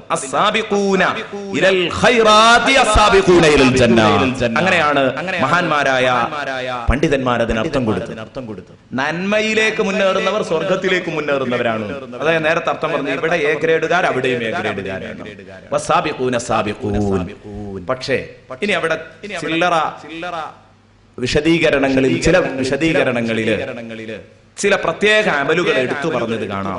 അതിനെക്കുറിച്ച് മഹാന്മാരുടെ അഭിപ്രായം എന്ത്, അതും കൂടെ നമുക്ക് നോക്കാം. എന്തിന് നമ്മളൊക്കെ ഈ കാര്യത്തിൽ നമ്മുടെയൊക്കെ അവസ്ഥ എന്താണ് എന്നും കൂടെ ഒന്ന് ചിന്തിക്കാലോ. അതിനുവേണ്ടി ഇപ്പൊ ഉദാഹരണം ബഹുമാനപ്പെട്ട ബീവി ആയിഷ റളിയല്ലാഹു അൻഹ. അതായത് ഓരോ സമയത്തും വേണ്ടത് ആ അമലിൽ ഒന്നും ഇങ്ങോട്ട് പ്രേരിപ്പിക്കലായിരിക്കും അള്ളാഹുവിന്റെ ലക്ഷ്യം, അള്ളാഹുവിന്റെ റസൂലിന്റെ ലക്ഷ്യം, അല്ലെങ്കിൽ സഹാബത്തിന്റെ ലക്ഷ്യം. അപ്പൊ അവര് സാബിഖീങ്ങൾക്ക് കൊടുക്കുന്ന വ്യാഖ്യാനം അതായിരിക്കും. ഇപ്പൊ അളവിലും തൂക്കത്തിലും കുറവ് വരുത്തരുത് എന്നുള്ള ഉത്ബോധനം നടത്താൻ പോവുകയാണ്. അപ്പൊ നബി സല്ലല്ലാഹു അലൈഹി വസല്ലം സാബിഖീങ്ങളുടെ വ്യാഖ്യാനം കൊടുക്കുക അളവിലും തൂക്കത്തിലും കുറവ് വരുത്താത്ത. കാരണം അപ്പോഴേ അത് തട്ടുള്ളൂ. കാരണം എല്ലാ ഹൈറിലും മുന്നിൽ നിൽക്കുന്നവരെന്നാണ്. അപ്പൊ എല്ലാ ഹൈറും എന്ന് പറയുമ്പോൾ ഇതും പെടും, എല്ലാ ഹൈറും എന്ന് പറയുമ്പോൾ ഈ ഒരു നല്ല സ്വഭാവം അതിൽ പെടും. അപ്പൊ അതുകൊണ്ട് ആ നിലക്ക് വ്യാഖ്യാനം കൊടുക്കും. ആയിഷ ബീവി പറഞ്ഞു, നബി സല്ലല്ലാഹു അലൈഹി വസല്ലം തങ്ങൾ ഒരിക്കൽ ഞങ്ങളോട് ചോദിച്ചു, അതദ്റൂന മനിസ്സാബിഖൂൻ ഇലാ ദില്ലി യൗമിൽ ഖിയാമ, ഖിയാമത്ത് നാളിലെ തണലിലെ അർശിന്റെ തണലിലേക്ക് മുന്നേറുന്ന, അതിന്റെ മുന്നിൽ ചെന്ന് നിൽക്കുന്ന ഒരു വിഭാഗമുണ്ട്. അവരാരാണെന്നറിയോ സഹാബാ? നബിതങ്ങൾ സദസ്സിനോട് ചോദിച്ചു. സഹാബത്തൊക്കെ പറഞ്ഞു, അല്ലാഹു വറസൂലുഹു അഅലം, നബിയെ അല്ലാഹുവും അവന്റെ പ്രവാചകനും മാത്രമേ അറിയൂ, ഞങ്ങൾക്കറിയില്ല. നബിതങ്ങൾ പറഞ്ഞു, ഖാല അല്ലദീന ഇദാ ഉഅ്തുൽ ഹഖ്ഖ ഖബിലൂ, അല്ലദീന ഇദാ ഉഅ്തുൽ ഹഖ്ഖ ഖബിലൂ. നബി പറഞ്ഞു, അവകാശം അവർക്ക് കൊടുത്താൽ ഖബിലൂ, അവരത് സ്വീകരിക്കും. അവകാശപ്പെട്ടത് കൊടുത്താൽ അവരത് സ്വീകരിക്കും. അവരാണ് സാബിഖീങ്ങൾ. അവകാശപ്പെടാത്ത 5 കാശും അവർ സ്വീകരിക്കില്ല, അവകാശപ്പെട്ടത് സ്വീകരിക്കും. അത് സ്വീകരിക്കാതിരിക്കണം എന്നില്ല സാബിഖാകണം. എനിക്ക് അവകാശപ്പെട്ടതും തള്ളണമെന്നില്ല, എനിക്ക് അവകാശപ്പെട്ടത് സ്വീകരിക്കാം. ഇദാ ഉഅ്തുൽ ഹഖ്ഖ ഖബിലൂ, അവർക്ക് അവകാശപ്പെട്ടത് കൊടുത്താൽ അവരത് സ്വീകരിക്കും. വഇദാ സുഇലൂഹു ബദലൂ, അവരുടെ ഭാഗത്തു നിന്ന് അവകാശം ചോദിക്കുകയാണെങ്കിൽ അവരത് കൊടുക്കും. നിങ്ങൾ കൊടുക്കാനുള്ള സക്കാത്ത് കൊടുക്കും, നിങ്ങൾ കൊടുക്കാനുള്ള സദഖ കൊടുക്കും എന്ന് പറഞ്ഞാൽ അതിനും തയ്യാറാണ്. ഇങ്ങോട്ട് കിട്ടാനുള്ളത് വാങ്ങും ചെയ്യും, അങ്ങോട്ട് കൊടുക്കാനുള്ളത് കൊടുക്കും ചെയ്യും. കച്ചവടമുണ്ട്, ബിസിനസ് ഉണ്ട്, ഏർപ്പാടുണ്ട്, ഒക്കെ ഉണ്ട്. പക്ഷെ അങ്ങോട്ട് കൊടുക്കേണ്ടി വൃത്തിയായിട്ട് കൊടുക്കും, ഇങ്ങോട്ട് കിട്ടാനുള്ളതും. എന്നിട്ട് നബി തങ്ങൾ പറഞ്ഞു, മറ്റുള്ള ജനങ്ങൾക്ക് വിധി കൽപ്പിക്കുന്ന പോസ്റ്റിൽ ഇവർ നിൽക്കുകയാണെങ്കിൽ, മറ്റു ജനങ്ങൾക്ക് വിധി കൽപ്പിക്കുന്ന ഒരു പോസ്റ്റിൽ നിൽക്കേണ്ടി വന്നാൽ സ്വന്തത്തിന് വേണ്ടി വിധിക്കും പോലെ അവർ വിധിക്കും. എന്ന് പറഞ്ഞാൽ വിധിയിൽ ഒരിക്കലും അനീതി ഉണ്ടാവില്ല. ഇയാൾ ജഡ്ജാണ്, അപ്പൊ കേസിൽ വിധി പറയുന്ന സമയത്ത് ഇയാൾ എന്ത് ചെയ്യും? നീതിയോടുകൂടി വിധി പറയും. അല്ല, പ്രതി ആരാണെന്ന് നോക്കി അവൻ അനുകൂലവും പ്രതികൂലവുമായിട്ട് വിധി പറയാൻ നിന്നാൽ സാബിഖാവൂല. ജഡ്ജ്മെന്റ് നടത്തുന്ന സമയത്ത് നീതിന്യായത്തോടു കൂടിയായിരിക്കണം. അവനാണ് യഥാർത്ഥത്തിൽ സാബിഖ് എന്ന് മുഹമ്മദുർ റസൂലുള്ളാഹി സ്വല്ലല്ലാഹു അലൈഹി വസല്ലം. അപ്പൊ നബി തങ്ങൾ പഠിപ്പിച്ച ഈ 3 കാര്യങ്ങളിലും വരുന്നത് നീതി കൈമുതലാക്കിയവർക്ക് മാത്രമേ സാബിഖാകാൻ കഴിയൂ. അനീതി ആരുടെ പക്ഷത്തുണ്ടോ അവന് സാബിഖാകാൻ കഴിയില്ല. എന്റെ പ്രിയപ്പെട്ട കൂട്ടുകാരെ, സുന്നത്തും മിനൽ അവ്വലീന വ ഖലീലും മിനൽ ആഖിരീൻ, ബഹുമാനപ്പെട്ട സയ്യിദുനാ ഉമർ ഇബ്നുൽ ഖത്താബ് റളിയല്ലാഹു അൻഹു ഒരു കേസിൽ വിധി പറയുകയാണ്. കേസിൽ പ്രതിയായെത്തിയിരിക്കുന്നത്, വാദിയും പ്രതിയുമായെത്തിയിരിക്കുന്നത് ബഹുമാനപ്പെട്ട സയ്യിദുനാ അലി ഇബ്നു അബീ ത്വാലിബ് റളിയല്ലാഹു അൻഹു, അതുപോലെ തന്നെ തന്റെ ഒരു കൂട്ടുകാരനും അലി റളിയല്ലാഹു അൻഹു മറ്റൊരാളും തമ്മിൽ ഒരു ചെറിയ പ്രശ്നം. അതിന് വിധി പറയാൻ ഉമർ റളിയല്ലാഹു അൻഹു അമീറുൽ മുഅ്മിനീൻ എന്ന കാലത്താണ്, ഉമർ റളിയല്ലാഹു അൻഹു ഭരണം നടത്തുന്ന കാലത്താണ് വിധി പറയേണ്ടത് ഉമർ ഇബ്നുൽ ഖത്താബാണ്. അതുകൊണ്ട് തന്നെ അലി ഇബ്നു അബീ ത്വാലിബ് റളിയല്ലാഹു അൻഹു ഇതിൽ തീർച്ചയായിട്ടും നിരപരാധിയാണ്. തെറ്റു ചെയ്തിരിക്കുന്നത് അലി റളിയല്ലാഹു അൻഹുവിന്റെ കൂടെയുള്ള കൂട്ടുകാരനാണ്. അയാളാണ് വാദിയും പ്രതിയും അലിയും ഈ കൂട്ടുകാരനുമാണ്. അപ്പൊ രണ്ടുപേരും മുമ്പിൽ വന്ന് നിൽക്കുന്നു. അവിടെ അള്ളാഹുവിന്റെ റസൂൽ എടുത്ത തീരുമാനം എന്താ? അതാ മനസ്സിലാക്കുക.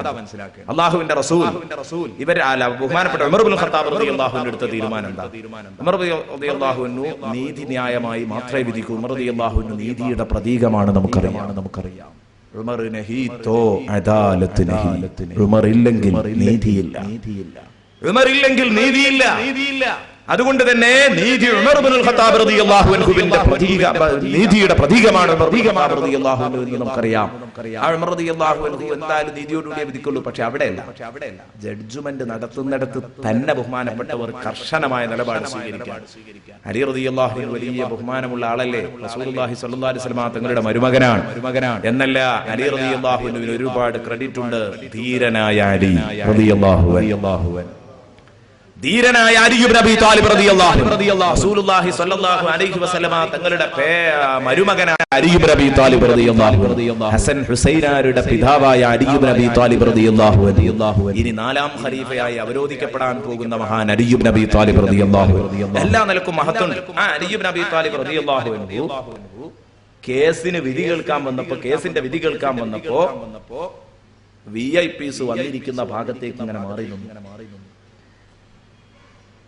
മറ്റേ കൂട്ടുകാരൻ അവിടെയാണ് കേസിന്റെ വിധി കേൾക്കാൻ. അപ്പൊ അലി ഇബ്നു അബീ ത്വാലിബിനെ ഇവിടെ നിർത്തിയാൽ മതി, ഒരു കുഴപ്പമില്ല. പക്ഷെ ഉമർ റളിയല്ലാഹു അൻഹുവിന് തോന്നി അതാ സുഹൃത്തിനൊരു മാനസിക വിഷമുണ്ടാക്കുവോ. കാരണം ഞാനും ഇയാളിപ്പോ വാദിയും പ്രതിയാ, എന്നിട്ട് അലിയാർക്ക് ഇപ്പൊ ഒരു ഉന്നത ചെയറൊക്കെ കൊടുത്തിട്ട് പിന്നെ വിധി പറയുകയാണെങ്കിൽ ഉറപ്പല്ലേ അദ്ദേഹത്തിന് അനുകൂലമായിട്ട് ഉണ്ടാവുള്ളൂ. നീതി തന്നില്ല ഉമർ എന്ന് ചിന്തിക്കുമെന്ന് മനസ്സിലാക്കിയിട്ട് ബഹുമാനപ്പെട്ട അലി ഇബ്നു അബീ ത്വാലിബ് റളിയല്ലാഹു അൻഹുവിന്റെ നേരെ നോക്കിയിട്ട് ഉമർ റളിയല്ലാഹു അൻഹു ശക്തമായൊരു ഉത്തരം, യാ അബുൽ ഹസൻ, അബുൽ ഹസൻ, മാറി നിൽക്കണം അങ്ങോട്ട്. നിങ്ങൾ നിങ്ങളുടെ പോസ്റ്റിൽ നിൽക്കണം. നിങ്ങൾ ഇപ്പോൾ ഇരിക്കേണ്ടത് ഇവിടെയല്ല. സുബ്ഹാനല്ലാഹ്. അലി ഇബ്നു അബീ ത്വാലിബ് റളിയല്ലാഹു അൻഹു നിന്ന് വിറക്കുകയാണ്. അലി റളിയല്ലാഹു അൻഹു അങ്ങോട്ട് പോയി. ഒക്കെ കഴിഞ്ഞതിന് ശേഷം വിധിയൊക്കെ പറഞ്ഞു. അലി റളിയല്ലാഹു അൻഹുവിനോട് പിന്നീട് സ്വകാര്യമായിട്ട് വിളിച്ചു. എന്തെങ്കിലും തോന്നിപ്പോകാൻ പാടില്ലല്ലോ. അലി ഇബ്നു അബീ ത്വാലിബിനെ റസൂലുള്ളാഹിയെ വല്ലാതെ ബഹുമാനിച്ചതാ. ആ അലിയാർക്ക് എന്നോടൊരു വിഷമം തോന്നിയാൽ ഞാൻ പരാജയപ്പെടുമെന്ന് മനസ്സിലാക്കിയിട്ട് അലിയാരെ സ്വന്തമായിട്ട് വിളിച്ചു. ഒന്ന് സോപ്പിടാൻ വേണ്ടിയിട്ട്, ഒന്ന് മനസ്സിനൊന്ന് സമാധാനപ്പെടുത്താൻ വേണ്ടിയിട്ട് വിളിച്ചു. അലി, ഞാൻ അപ്പൊ നിങ്ങളോട് അങ്ങനെ പറഞ്ഞപ്പോ മാറി നിൽക്ക് അബുൽ ഹസൻ എന്ന് പറഞ്ഞപ്പോ നിങ്ങൾക്ക് വിഷമുണ്ടായിരുന്നോ എന്ന് ചോദിച്ചപ്പോ അലി ഇബ്നു അബീ ത്വാലിബ് റളിയല്ലാഹു അൻഹു പറഞ്ഞു, തീർത്തും 100% എനിക്ക് വിഷമുണ്ടായിരുന്നു. സുബ്ഹാനല്ലാഹ്. ഉമർ റളിയല്ലാഹു അൻഹു വല്ലാതെ വിഷമിച്ചു. അല്ല അലി, ഞാൻ നീതിയല്ലേ പറഞ്ഞിട്ടുള്ളൂ. അതല്ലാതെ എനിക്ക് പറ്റുമോ അലി? നിങ്ങൾ പറ. നിങ്ങളോട് എനിക്ക് മാറി നിൽക്കാൻ പറയുന്ന സമയത്ത് നിങ്ങളോട് അങ്ങോട്ട് മാറി നിൽക്കൂ എന്ന് പറയാതെ ഞാൻ നിങ്ങളെ ആ സ്റ്റേജിലിരുത്തി ഞാൻ വിധി പറയുകയാണെങ്കിൽ അവരെന്ത് വിചാരിക്കും അറിയാം. അപ്പൊ ഞാൻ നീതിമാനായ ഭരണകർത്താവാണെങ്കിൽ ഞാനത് ചെയ്യണ്ടേ. അതുകൊണ്ട് അലി, നിങ്ങൾ എന്നോട് പൊരുത്തപ്പെടണം. നിങ്ങൾ എന്താണ് ഈ ചെയ്തിരിക്കുന്നത്? എന്നോട് ഇത്ര വലിയ വെറുപ്പ് നിങ്ങൾക്ക് അതിലുണ്ടോ? ബഹുമാനപ്പെട്ടവർ പറഞ്ഞു, തീർത്തുമുണ്ട്. ബഹുമാനപ്പെട്ട ഉമർ റളിയല്ലാഹു അൻഹു ചോദിച്ചു, എന്താ വെറുപ്പുണ്ടാകാനുള്ള കാരണം?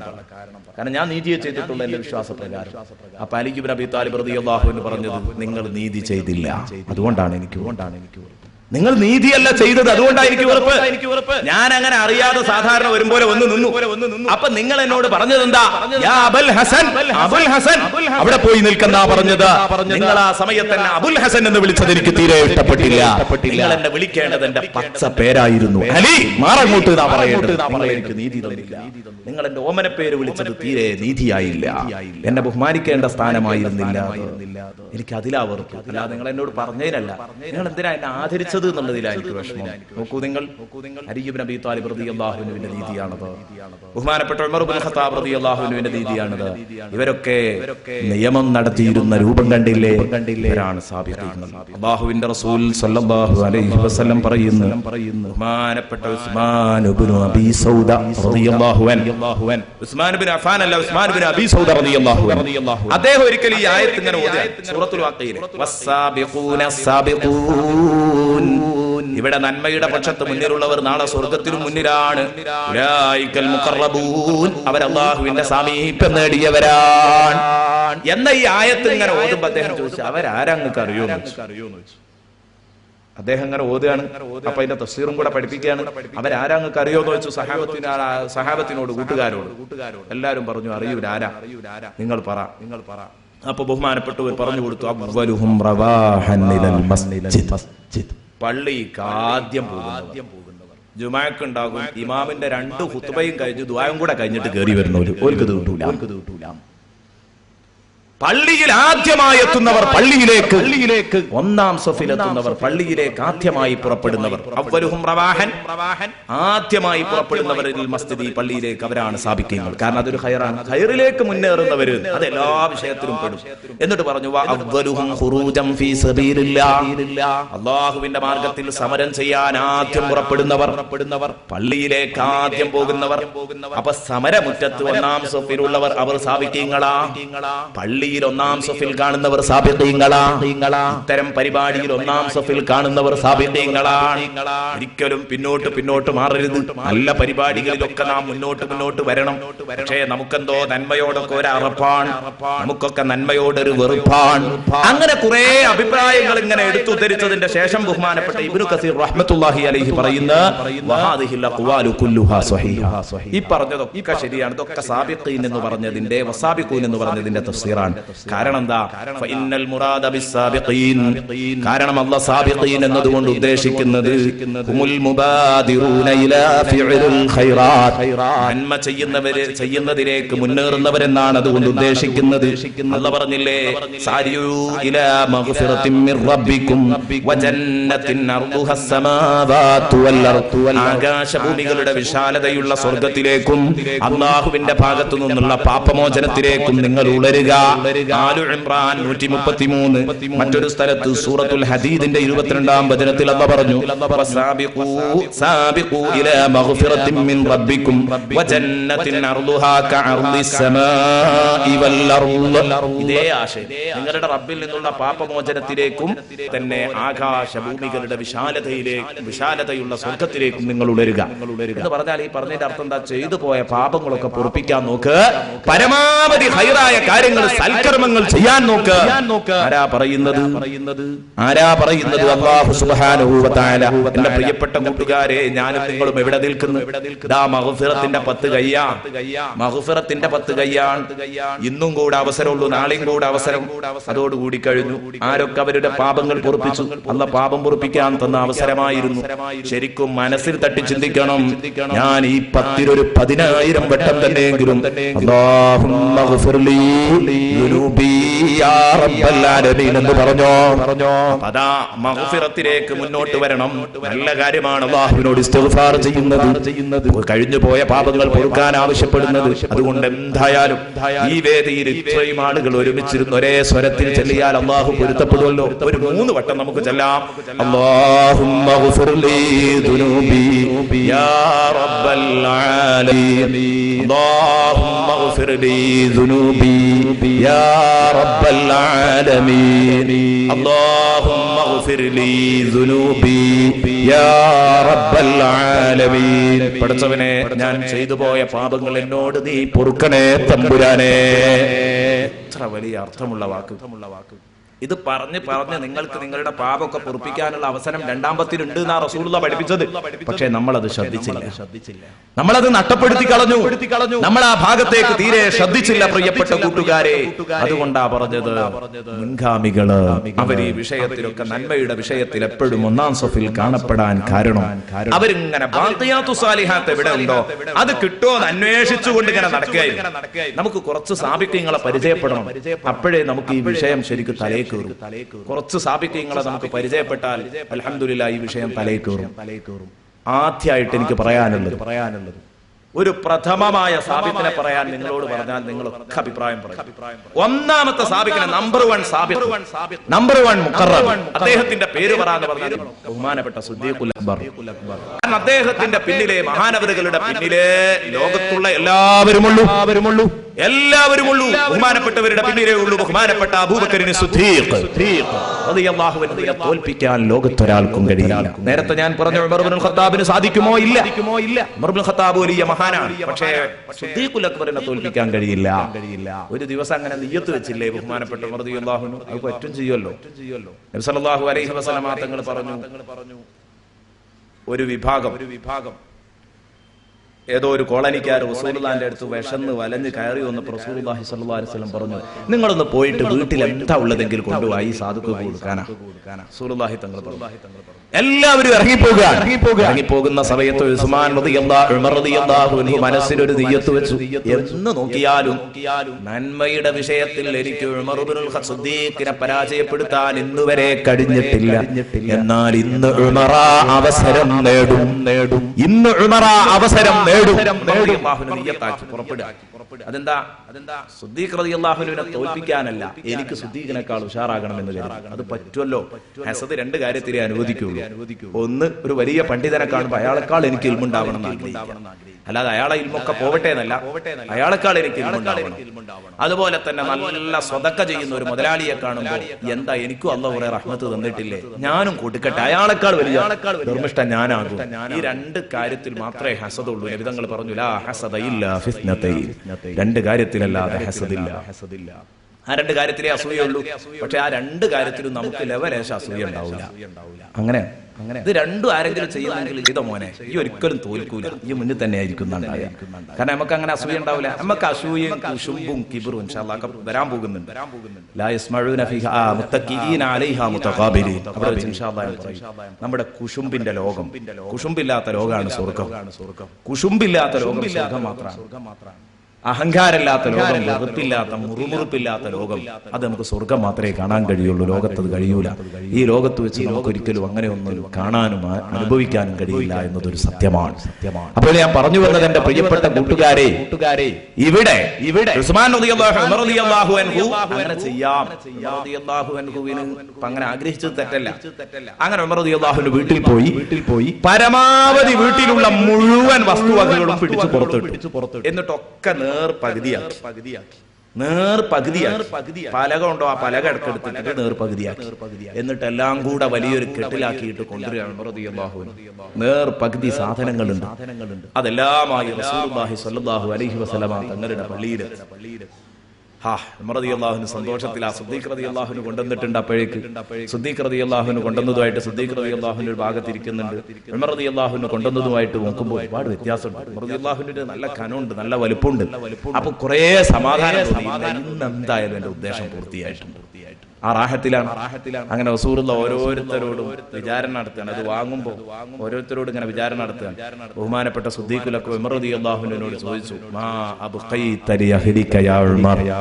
ഉമറേ, കൊണ്ടുവന്നത് ഒരുപാടുണ്ടല്ലോ, ആ നബി എന്നും കൊണ്ട് കൊണ്ടുവന്നതാ. ശരി, മാ അബ്ഖൈത ലി അഹ്ലിക യാ ഉമർ. ചോദിച്ചോട്ടെ, ഇത് കൊണ്ടുവരുമ്പോ പൊരക്കാരെ പട്ടിണിയാക്കിയാണോ കൊണ്ടുവന്നത്? പൊരക്കാർക്ക് എന്താ ബാക്കി വെച്ചത്? നീ നിന്റെ കുടുംബത്തിനെന്ത് ശിഷ്ടം വെച്ചു ചോദിക്കുമ്പോ മറുപടി നബിയെ, ഇതിന്റെ നേർപകുതി ഇതുപോലെ ഒരു പകുതി അവിടെ, 2 പകുതിയായിട്ട് ഒരു പകുതി ഇങ്ങോട്ട് കൊണ്ടുവന്നു, ഒരു പകുതി അവിടെ. ശരി, റസൂലുള്ളാഹി തങ്ങൾ സ്വീകരിച്ചു. തൊട്ടടുത്ത് സിദ്ദീഖ് ഇരിക്കുന്നു. സിദ്ദീഖിനോട് ചോദിച്ചു, മാ ബഖൈത ലി അഖ്ലിക യാ സിദ്ദീഖ്, സിദ്ദീഖേ നീ നിന്റെ കുടുംബത്തിന് എന്താ ശിഷ്ടം വെച്ചത്? സിദ്ദീഖ് റളിയല്ലാഹു അൻഹുവിന്റെ മറുപടി, അബ്ഖൈതു ലഹുമുല്ലാഹ വറസൂലഹു, നബിയേ എന്റെ കുടുംബത്തിന് ഞാൻ ശിഷ്ടം വെച്ചിരിക്കുന്നത് അല്ലാഹുവിനെയും അവന്റെ തിരുദൂതരെയും മാത്രം, വേറെ ഒന്നും പൊരയിലില്ല, ഉള്ളതൊക്കെ കൊണ്ടുപോന്നിട്ടുണ്ട്. റസൂലുള്ളാഹി തങ്ങൾ പറഞ്ഞു, സിദ്ദീഖേ ഈ ലോകത്ത് മാ സബഖക അഹദും മിനൽ ആലമീൻ, ലോകത്തൊരു കുട്ടിക്കും നിന്നെ തോൽപ്പിക്കാൻ കഴിയില്ല, എന്നും നിനക്ക് ഫസ്റ്റ് ക്ലാസ്. മാ സബഖക അഹദും മിനൽ ആലമീൻ. ഈ സിദ്ദീഖുൽ അക്ബർ പോയ സ്വർഗത്തിലേക്കല്ല നമ്മൾ പോകേണ്ടത്. ആ സാബിഖീങ്ങളുടെ ഓരത്ത് കൂടാൻ കഴിയോ എന്ന് വിചാരിക്കുന്ന നമ്മൾ എത്ര വലിയ തെറ്റാ ചെയ്യുന്നത് കൂട്ടുകാരെ, ചിന്തിക്കണം. പക്ഷെ അങ്ങനെ കൊടുക്കാൻ പറ്റുമെന്ന് സംശയമുള്ള ഒരു കൂട്ടത്തിലുണ്ടാവും. എല്ലാം പാടെ കൊണ്ടുപോകാൻ പറ്റുമോ? സിദ്ദീഖിന് മാത്രം കൊടുക്കാന്നുണ്ട്, സിദ്ദീഖിന് മാത്രം കൊടുക്കാൻ നമുക്ക് പറ്റൂല. സിദ്ദീഖിന്റെ മനക്കരുത്തുള്ളവർക്ക് കൊടുക്കാന്ന് പറയുന്നു ഇമാം റാസിയാണെന്ന എന്റെ അഭിപ്രായം. എവിടെ ഒരു ഭാഗത്ത് തഫ്സീറിൽ വായിച്ചു തോർക്കുന്നത്, സിദ്ദീഖ് റളിയല്ലാഹുവിന്റെ മനക്കരുത്തായി നമുക്ക് മാത്രം പോരാ, കുടുംബം അങ്ങനെയാണ് എന്ന് പറഞ്ഞാൽ എത്ര വലിയ പട്ടിണി വന്നാലും ഈമാൻ നഷ്ടപ്പെടൂല എന്ന് ഉറപ്പുള്ളവർക്ക് മുഴുവൻ കൊടുക്കുന്നതിന് കുഴപ്പമില്ല, അല്ലാത്തവർക്ക് മുഴുവൻ കൊടുക്കുന്നത് ഭയങ്കര തെറ്റാണ്. കുടുംബത്തെ പട്ടിണിയാക്കിയിട്ട് ചിലർക്കുണ്ട് അങ്ങനെ ഒരു ഈമാൻ കൂടൽ. അങ്ങനെ ഒരിക്കലും ഉണ്ടാകരുത്. ഈമാൻ കൂടൽ മൂപ്പര് ഇങ്ങനെ നടക്കുകയായിരിക്കും, എവിടെയെങ്കിലും ഒക്കെ ചുറ്റിക്കിറങ്ങി നമ്മൾ മൂപ്പരെ കാണാൻ ചിലപ്പോൾ ഏർവാടിയിൽ നിന്നായിരിക്കും, ചിലപ്പോൾ നാഗൂരിൽ നിന്നായിരിക്കും. എന്ത് പൊരയിലൊന്നും പോണില്ലേ? പൊരയില് നമുക്കറിയാം പെണ്ണുങ്ങളും കുട്ടികളൊക്കെ വളരെ കഷ്ടപ്പെട്ടാ കഴിയുന്നത്. ഇയാൾക്ക് ഇടക്കാലത്തുണ്ടായ ഒരു ആത്മീയതയാ അങ്ങനെയാണ് കേറിയത്. ആകെ വിറ്റ് വലിച്ച് കേറി നല്ല കച്ചവടം ഉണ്ടായിരുന്നു, കാര്യം ഉണ്ടായതൊക്കെ ആക്കി 5-6 മക്കളെയും പെണ്ണിനെയും പട്ടിണിയാക്കി അങ്ങ് കയറി. അപ്പൊ അവിടെ വെച്ചാ നമ്മൾ ഇയാളെ കാണുന്നതല്ല. നിങ്ങൾ എന്ന് പോകുന്ന കുറെ ആയ ഉസ്താദെ ഇപ്പൊ ഈ വഴിയിലായിട്ട് ഇപ്പൊ മഹാന്മാരുടെ ഒപ്പം ഇങ്ങനെ നടക്കുകയാണ്. ശരി, നിങ്ങളെ നാട്ടിൽ 5-6 മക്കളും പെണ്ണും വളരെ കഷ്ടപ്പെടുന്നുണ്ട്, നിങ്ങൾ അവരുടെ ഒരു വിവരം അറിയുന്നില്ലേ? ഉടനെ തന്നെ അയാളുടെ മറുപടി, അതൊക്കെ പടച്ചോൻ നോക്കൂലോ ഉസ്താദേ, പടച്ചോനല്ലേ ഭക്ഷണം നൽകുന്നത്, പടച്ചോൻ നോക്കൂലേ? ഇത്തരം ആളുകളെ അവിടുന്ന് തുടങ്ങിയിട്ട് പോരേ വരെ തല്ല, എന്നെങ്കിലും അവര് നന്നാവും. കാരണം ഒരിക്കലും പാടില്ലാത്ത കാര്യമാണ് ഈ ചെയ്തത്. എത്ര വലിയ തെറ്റായി ഇവൻ ചെയ്യുന്നത് എന്ന് ഇവൻ ഓർത്തില്ല, പറ്റൂല. കാരണം എന്തുകൊണ്ട് അങ്ങനെ അവന് വലിയ മുദ്രാവാക്യം വിളിച്ച് പോകാൻ പറ്റണമെങ്കിൽ, അത്ര വലിയ സൂഫിസവും ആത്മീയതയൊക്കെ അവകാശപ്പെട്ട് പോകാൻ പറ്റണമെങ്കിൽ ആദ്യം ശ്രദ്ധിക്കും. കുടുംബവും ഭാരവും ഒന്നും ഉണ്ടാക്കി വെക്കരുത്. അതൊക്കെ ഉണ്ടാക്കി വെച്ചിട്ട് ഒരു 10-50 ഒക്കെ ആയിട്ട് അങ്ങനെയൊക്കെ തോന്നരുത്. ദയവ് വിചാരിച്ച് ഒരിക്കലും തോന്നിപ്പോകരുത്. തോന്നിപ്പോകുന്നത് കരുതണം. ഒരിക്കലും അങ്ങനെ ഉണ്ടാവാൻ പാടില്ല. ആ കുടുംബം തന്നെ മതി. എന്താ പറഞ്ഞത്?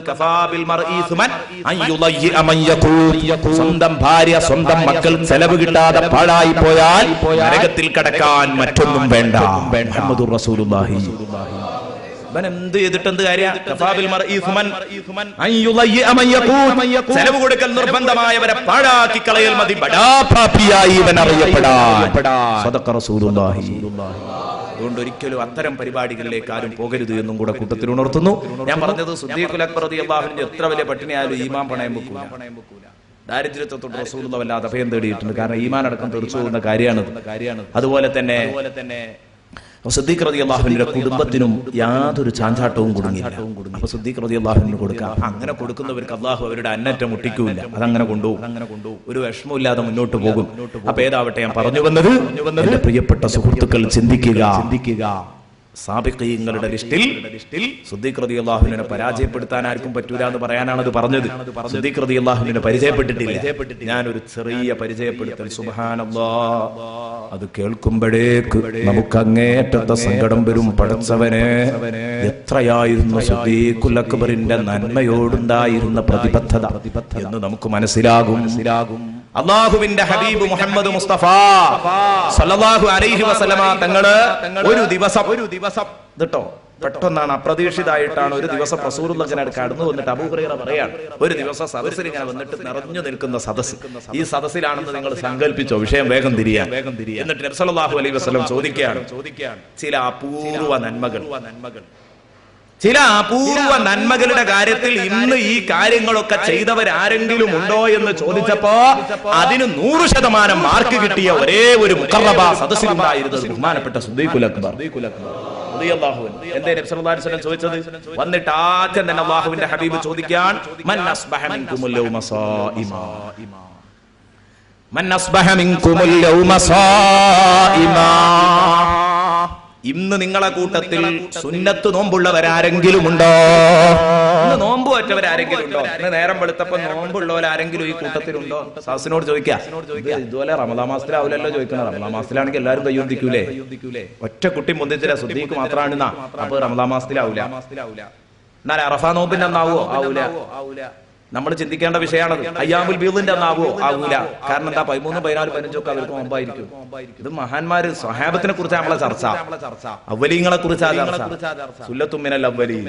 അതുകൊണ്ട് എന്തായാലും അവർക്കൊക്കെ നോമ്പ്. അപ്പൊ അതൊന്നും ആകൂല. പിന്നെ ഇപ്പൊ എന്നായിരിക്കും നബിയാ ചോദിച്ചത്? ഇന്ന് നോമ്പുണ്ടോന്ന് റസൂലുള്ള ചോദിച്ചത് എന്നായിരിക്കും? ഇന്ന് നോമ്പുണ്ടോന്ന് റസൂലുള്ള, നോമ്പുള്ളവരാരെങ്കിലും ഉണ്ടോന്ന് റസൂലുള്ള ചോദിച്ചത് നോമ്പ് നോൽക്കൽ ഹറാമല്ലാത്തൊരു ദിവസം. നോമ്പ് നോൽക്കൽ ഹറാമല്ലാത്തൊരു ദിവസം അല്ലാഹുവിന്റെ ഹബീബ് ചോദിക്കുക,